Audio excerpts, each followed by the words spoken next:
Okay, y'all. Last live, right? We was doing, okay, I did my facial, right? And we listened to the recording, right? Y'all remember? We listened to the recording. Okay. Now, y'all know I said we're going to listen to the recording, and then that was going to give me a little bit more clarity about how I wanted to end book 2, right? How I wanted to end Objectified. Okay. So I'm thinking about this, and I'm thinking like this is a major breakthrough, okay? Hold on, let me get on the plate. Let me start the plate. Y'all got your vibration plate yet?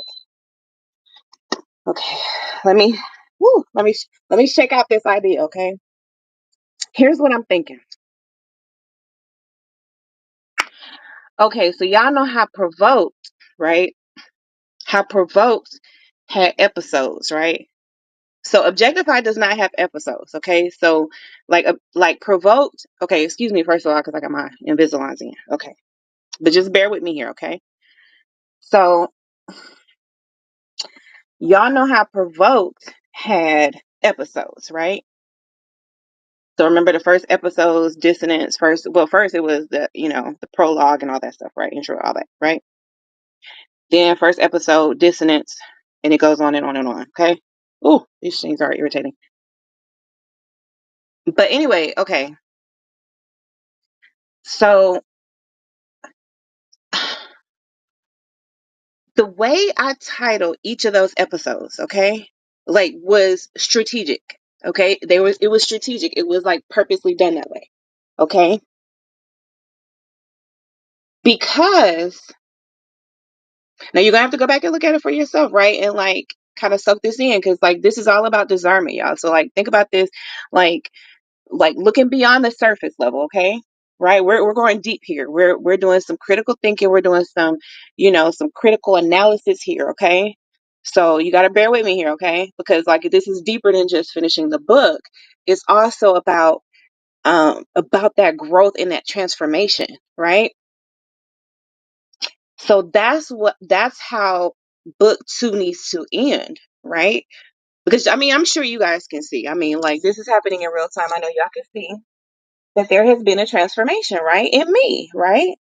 Y'all can see that. Y'all can see my growth. I mean, if you don't know, go to my YouTube page. I have like several YouTube pages, right? Delores the pastor's daughter, Delores the discerner, and the school of discerners, right? On YouTube. So y'all can go to any of those pages. I'm on live on those pages right now. Okay. So I have grown, I have transformed, right? Like this is not even like I mean, this is beyond growth. This is transformation. This is like totally different, totally like um n- like fully walking in your purpose, you know? And to me, like that's a transformation, you know? Because it's like when you fully walk in your purpose, it's like your mindset, your like, your movements, your like everything changes. Everything changes, right? And that's how this has been from book 1 to book 2, right? And getting to this ending of book 2, and I'm thinking that what I need to do is bring in those same episodes, right? Those same episodes that we had in book 1, right? In Provoked, right? You know how we separated it in episodes. So we're going to bring those episodes in and show that contrast. Oh, this is so good. This is good, y'all. This is good.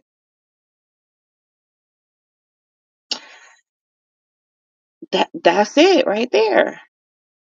Like it's gotta be right. Like that just it feels right, sounds right. It's like it like I think this is gonna work, right? Because remember, y'all I was trying to tell y'all like how we're gonna end book 2 is like we have to like put a close to book 1 because remember book 1 ended with to be continued, right? So Provoke ended with to be continued. Let me show y'all. Let me show y'all again, child, because I gotta keep y'all informed, child. Gotta keep you informed. All right. So this right here, that was book 1, right? That's book 1 Provoked, right? Everybody's following along here, class.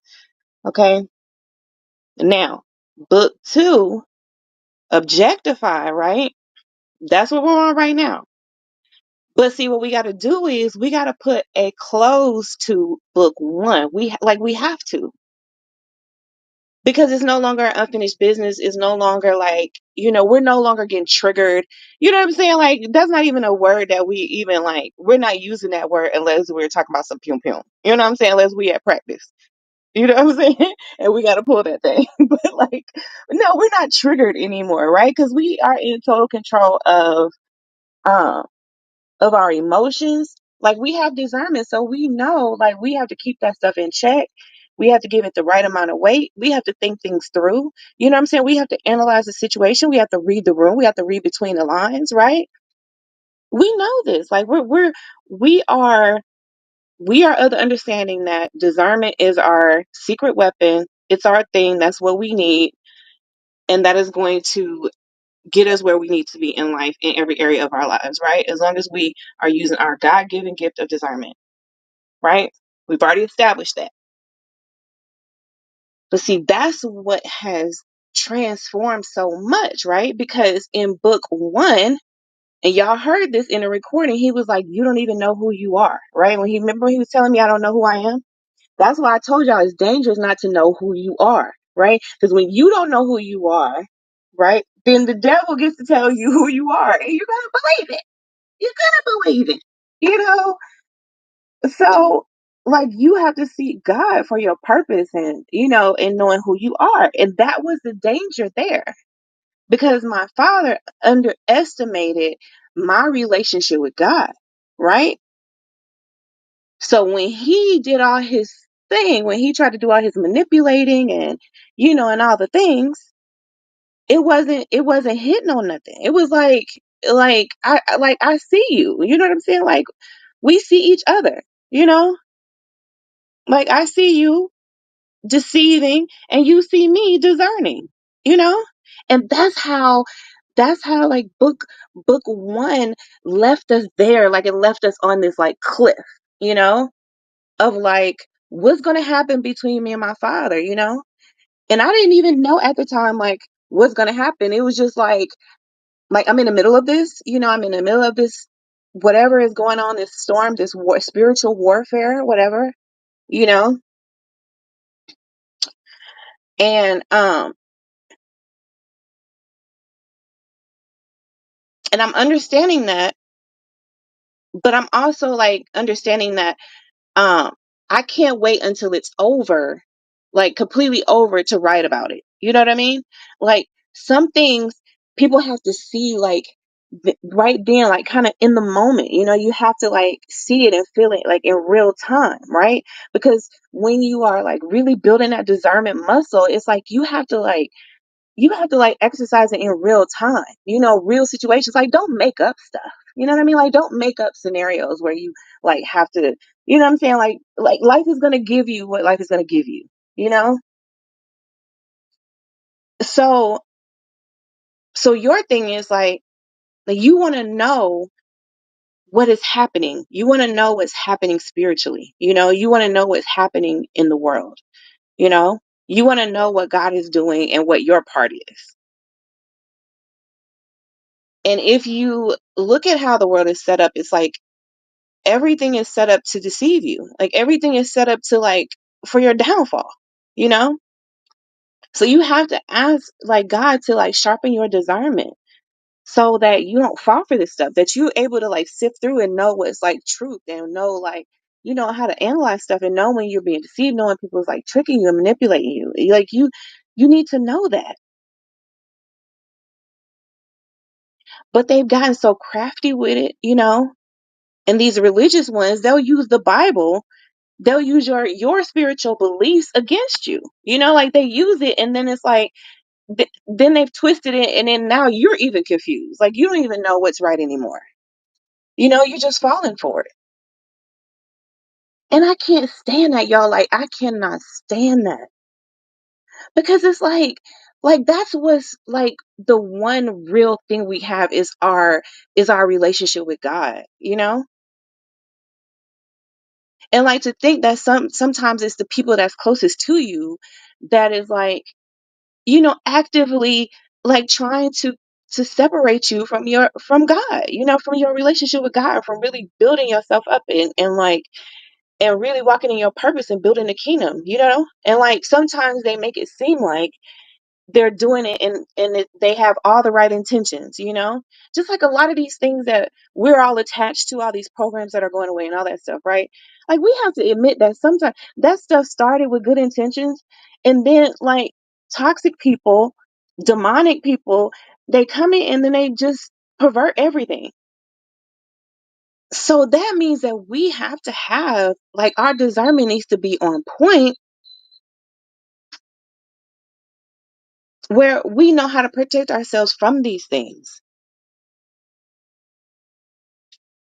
But I don't know, I don't ever want to make it seem like it's, like we're just being reactive, or that everything is all just like fear based, because it's really not. Like, I don't want it to always sound fear based. I mean, you want to make the best decisions in your life, even when there's nobody trying to deceive you. Like, you just want to make the best decisions in your life. You want to do right by the people around you. You understand that your decisions affect more than just you. And like, there's some of us who think about that. We think about how our decisions affect each other, and generations to come. Like, we think about that. But I think we're raising a generation where we don't encourage our youth to think about that. We don't encourage them to think beyond today, beyond the moment. you know they don't think at all. And it's just like it's so dangerous. But it's like it's hurtful, like, even more, because sometimes it's the people that's closest to you, people who you just never think would do that. People in leadership, or people in that profess to be so spiritual, and you, or family, and you just have this automatic trust for them because of their position, and they exploit that. And it just breaks my heart that it's like that. So, my position is, first of all, I want to expose it, right? So every other daughter, doesn't have to deal with this. Or maybe she's just a little bit smarter about how she moves about in the world. Um, my father taught me a lot of good things. He wasn't all bad, but there was some things that he did wrong, and I am holding him responsible and accountable for those things. I don't believe that it's right for me um, to take it out on those that I love, like my husband and my kids, and in every other relationship that I have. But that's what a lot of us are doing. That's what a lot of y'all are doing. Y'all are like not holding the people accountable who actually hurt you. You're holding everybody else accountable. Everybody else is suffering around you. And it's about time that we like call people to the carpet that we want to hold accountable for things. And as long as, like, when we do that, it prevents these things from continuing to happen.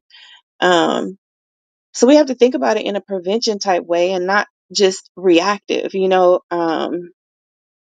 So we're going to analyze this even more, the recording, but I want y'all to go back and listen to it. And you can fast forward it past me talking or whatever, but I'm just giving y'all some backstory in the video, and I want y'all to just listen to it. And ask God to give you a discerning ear so that you can hear the manipulations, and you can hear the different tactics that people are using on you. The tactics don't change. Like, it doesn't change. It just ends up being a different person, or it comes through a different way, but the tactics themselves don't change. I mean, this is the same tricks that if you are a spiritual person, it's the same tricks that devil has been pulling this entire time. Hey, babe. Hey. Do you have that cord? I got you. The new little one?